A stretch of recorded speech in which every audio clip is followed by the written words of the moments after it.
The Bristol 2020 Show. Big city stories about the big city vision. Every Monday evening between 6 and 7. And what a lovely Monday evening to join you, Bristol. Good evening. Yeah, good evening, everybody.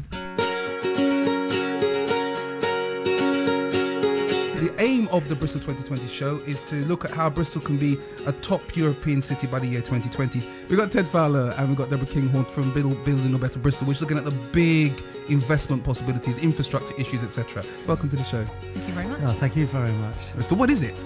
Building a Better Bristol is what we call our way of making sure that everyone in Bristol has a chance to have a stake in the future of the community and what we do in Bristol for the 21st century.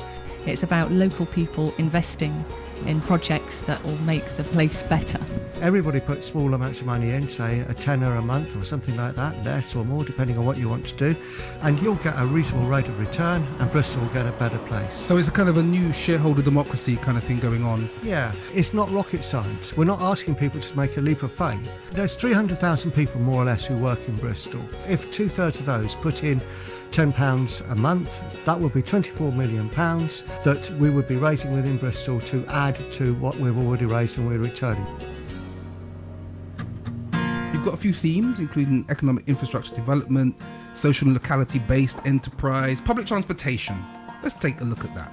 We all know that if we're going to have better buses in Bristol, people are going to have to run those buses. Housing is a big issue for Bristol. It's about improving access to housing, whether that be through the rented market and improving existing landlords' properties or shared equity new build housing that's affordable for the city. One of the exciting things about Building a Better Bristol is about bringing together the public sector with the private sector and the third sector and bringing everyone together in the city so that they can invest together and realise the benefit of everything that people can bring. The heart of Bristol is desolate now.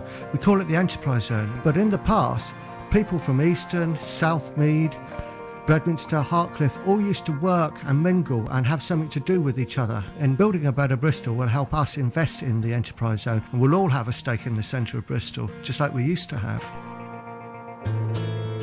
There's a real buzz about it from the people we've talked to so far, but we are really keen to find out more from other people.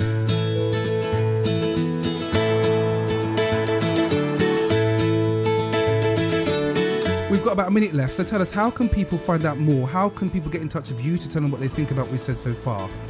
Okay, we've got a couple of routes in.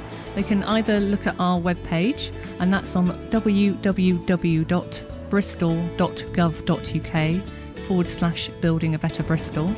Or if you want to email us, we'd be really, give you a chance to think about it and then, email us your ideas and thoughts about what we've talked about today. And that's team@buildingabetterbristol.org.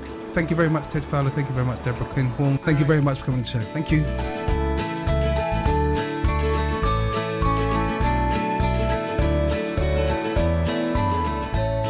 Bristol is a very well-connected city. It's small enough for people to be able to know other people that are interested in things, and it's large enough to be able to have a critical mass so that you could actually set something up. There's a lot of collective endeavour in Bristol, a lot has been built, and a lot remains to be done for the future, for future generations as they see fit. And we've got the capacity to do that, we've got the entrepreneurs to do that, and we've got the networks and the connectivity to do that. Co-investment is what we need in order to make sure that we achieve stuff that we need and we keep it for the long term.